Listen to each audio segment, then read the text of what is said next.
Sekami Santo Yosef Denpasar, Serikat Kepausan Anak Misioner, selalu bahagia bawa doa dan kurban, tulus berderma tolong sesama teman. Marilah kita, children helping children, bersaksi wartakan cinta Tuhan. Marilah kita, children helping children, hadirkan kasih Yesus di dunia.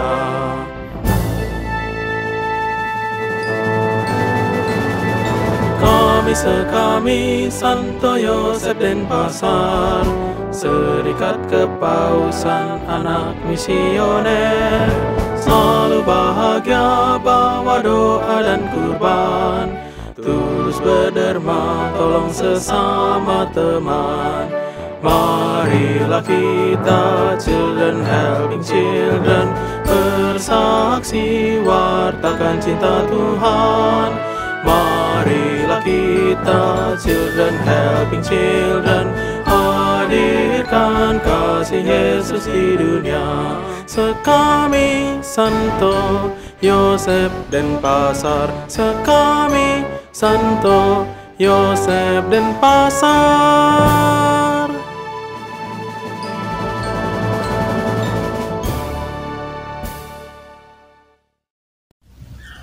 Halo adik-adik, apa kabar?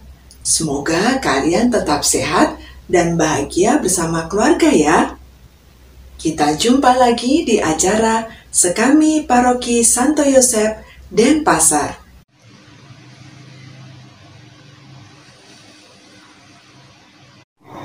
Kak Pauline tadi bermain tiup-tiupan. Ini mengingatkan Kak Pauline akan adanya angin yang bertiup kencang pada peristiwa Pentakosta. Nah adik-adik, sebelum kita mulai, kita awali dulu pertemuan kita dengan doa. Marilah kita ambil sikap berdoa. Dalam nama Bapa dan Putra dan Roh Kudus, amin.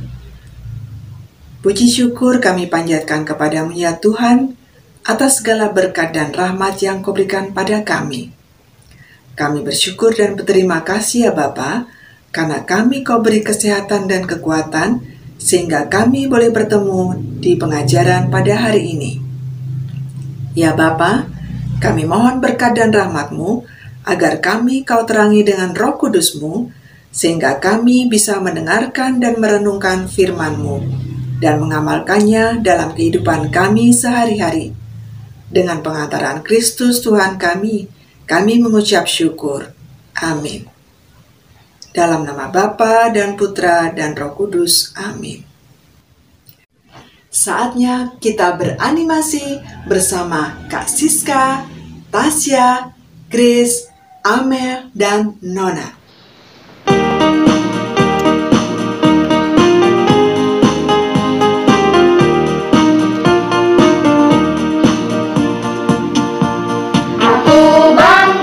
Jadi anak Katolik, penuh kasih berdoa untuk semua, penuh kasih berderma untuk semua, kurban kesaksian akan kulakukan, bangga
Tepuk kitab suci. Dibacakan, dipahami, dihayati, diamalkan, diwartakan. Oke, Bos. Nah, adik-adik, marilah sekarang kita mendengarkan firman Tuhan yang diambil dari Injil Yohanes bab 15 ayat 26 sampai 27 dan bab 16 ayat 12 sampai 15. Jikalau penghibur yang akan kuutus dari Bapa datang, yaitu Roh kebenaran yang keluar dari Bapa, Ia akan bersaksi tentang Aku. Tetapi kamu juga harus bersaksi, karena kamu dari semula bersama-sama dengan Aku. Masih banyak hal yang harus kukatakan kepadamu, tetapi sekarang kamu belum dapat menanggungnya. Tetapi apabila Ia datang, yaitu Roh kebenaran, Ia akan memimpin kamu ke dalam seluruh kebenaran, sebab Ia tidak akan berkata-kata dari dirinya sendiri, tetapi segala sesuatu yang didengarnya, itulah yang akan dikatakannya, dan Ia akan memberitakan kepadamu hal-hal yang akan datang. Ia akan memuliakan Aku, sebab Ia akan memberitakan kepadamu apa yang diterimanya daripadaku. Segala sesuatu yang Bapa punya adalah Aku punya. Sebab itu Aku berkata, Ia akan memberitakan kepadamu apa yang diterimanya daripadaku. Demikianlah Injil Tuhan. Terpujilah Kristus. Adik-adik, setelah Yesus bangkit, Yesus menampakkan diri kepada para murid-Nya, di antaranya kepada Thomas, kepada para murid dari Emmaus, dan kepada para murid yang lain. Lalu, Yesus naik ke surga. 10 hari kemudian, Yesus mengirimkan roh penghiburan dan roh kekuatan dalam peristiwa Pentakosta. Sekarang, mari kita lihat peristiwa Pentakosta seperti berikut ini. Roh Tuhan datang untuk menolong. Kisah Para Rasul 2 ayat 1 sampai 42.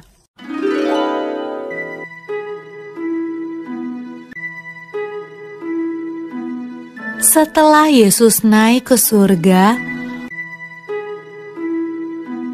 murid-murid dan orang-orang yang percaya kepada Yesus berdoa di sebuah ruangan besar.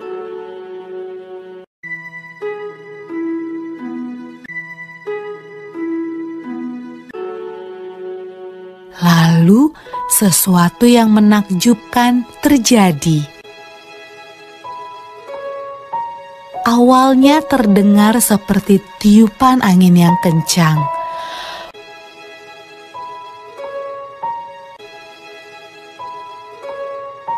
Lalu, lidah-lidah api bermunculan di atas kepala semua orang dalam ruangan itu. Roh Tuhan datang, dan semua orang mulai berbicara dengan bahasa yang berbeda-beda. Inilah hadiah dari surga yang Yesus janjikan kepada murid-murid-Nya. Murid-murid Yesus sangat senang. Roh Tuhan datang untuk hidup bersama mereka dan menolong mereka.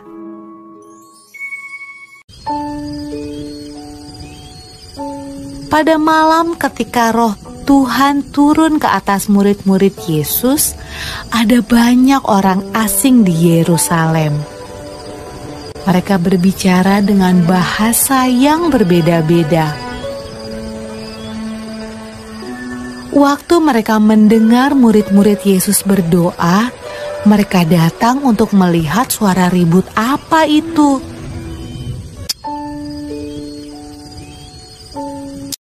Mereka menemukan murid-murid Yesus sedang menceritakan perbuatan Yesus yang ajaib.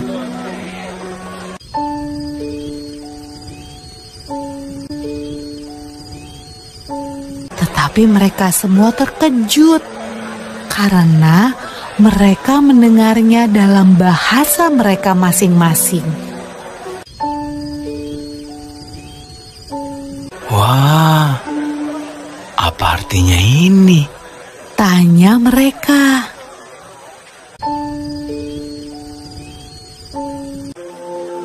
Roh Kudus selalu membantu semua orang yang mengikut Tuhan Yesus sampai sekarang.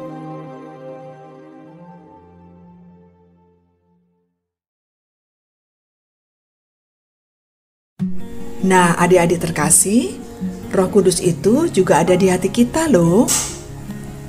Setelah dipermandikan, kita mendapat karunia Roh Kudus juga.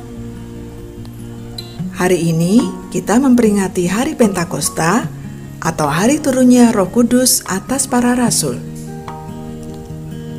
Nah, di hari ini kita diingatkan bahwa Roh Kudus juga ada di dalam diri kita.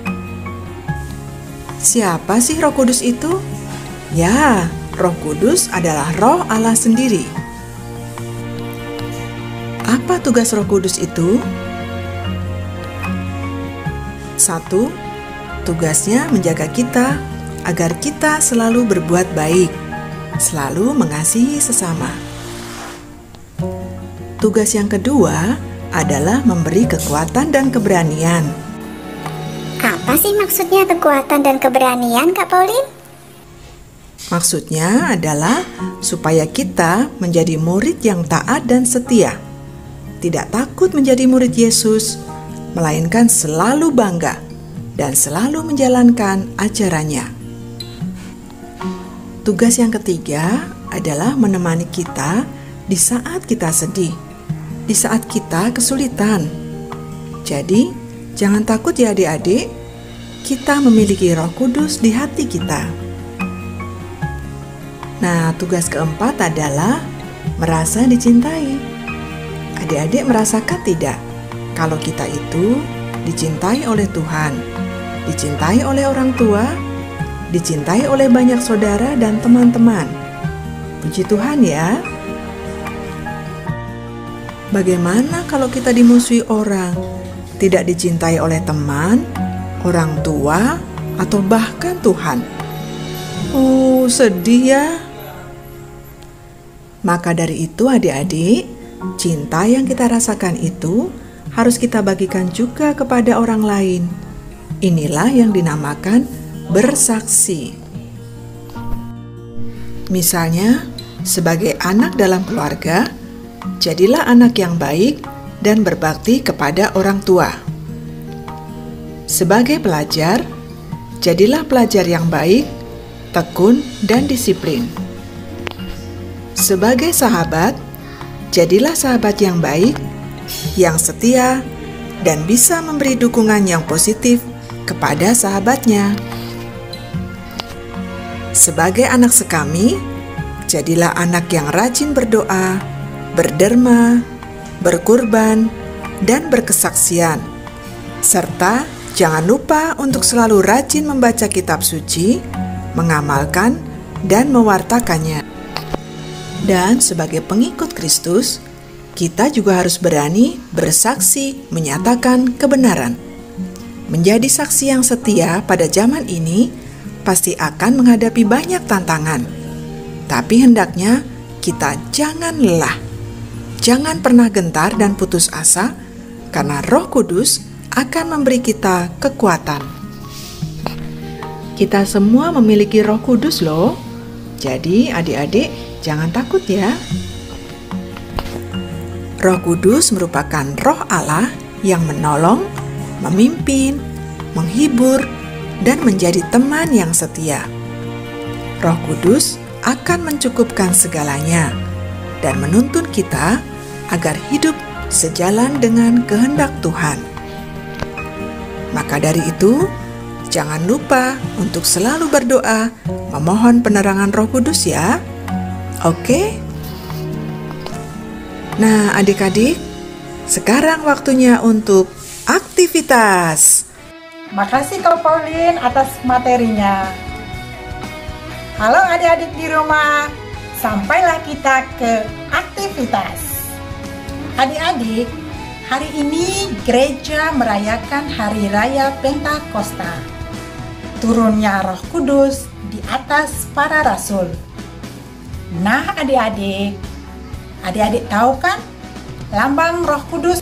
Salah satunya adalah burung merpati. Nah, hari ini aktivitas kita adalah membuat burung merpati. Adik-adik, aktivitas ini diperuntukkan adik-adik yang kelas kecil dan adik-adik yang kelas besar.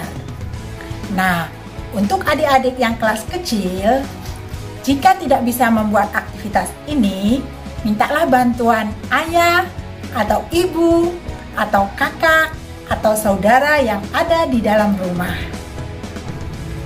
Nah, untuk membuat aktivitas burung merpati harus ada bahan-bahannya. Bahan-bahannya adalah sebagai berikut.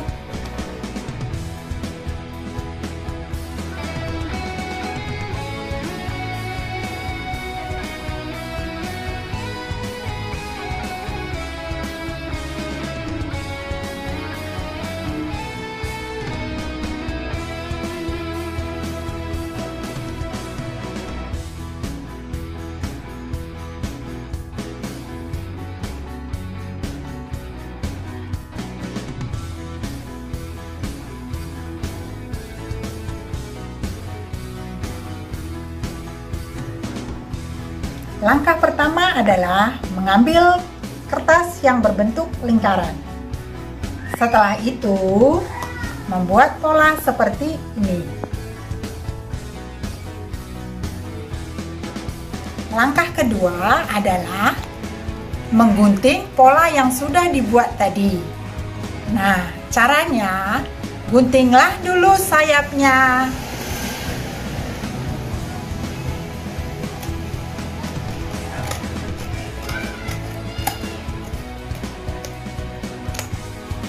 Sayap yang pertama, lalu gunting sayap yang kedua.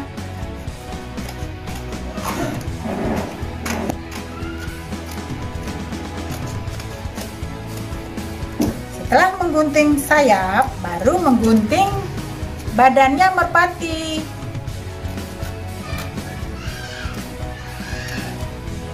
Nah, setelah digunting, hasilnya seperti ini. 2 sayap dan 1 badan burung. Langkah ketiga adalah membuat mata, mulut, dan kaki burung merpati. Langkah keempat adalah menempel kedua sayap tadi di belakang badannya burung, seperti ini.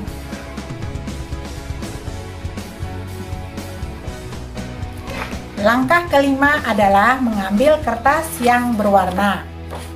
Lalu, menggunting kertas tersebut berbentuk lidah api sebanyak 7 buah.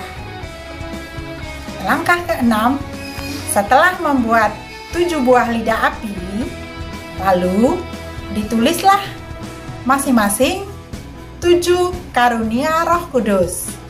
Seperti ini.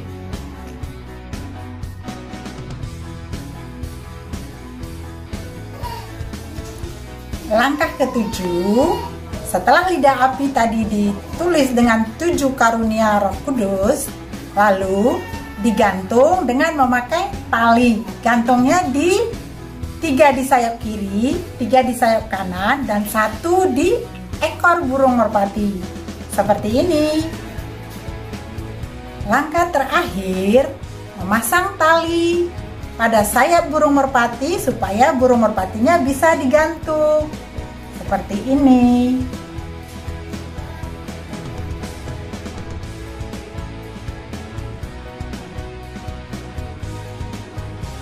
Nah, adik-adik di rumah, Mudah kan membuat burung merpati? Adik-adik di rumah, sebelum kita akhiri pengajaran online hari ini, ayo kita animasi dulu ya.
Zakeus, pendek-pendek, lihat Yesus, lari-lari, panjat pohon, turun deh.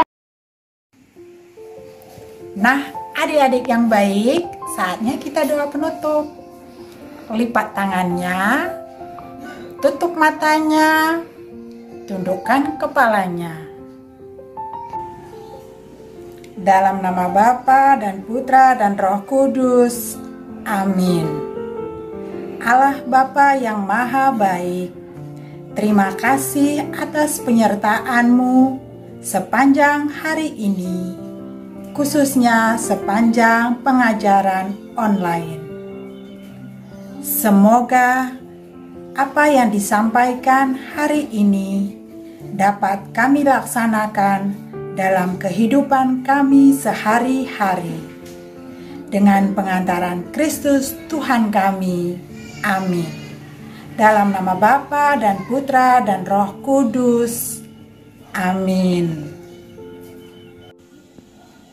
Nah adik-adik, sampai jumpa di pengajaran online bulan depan.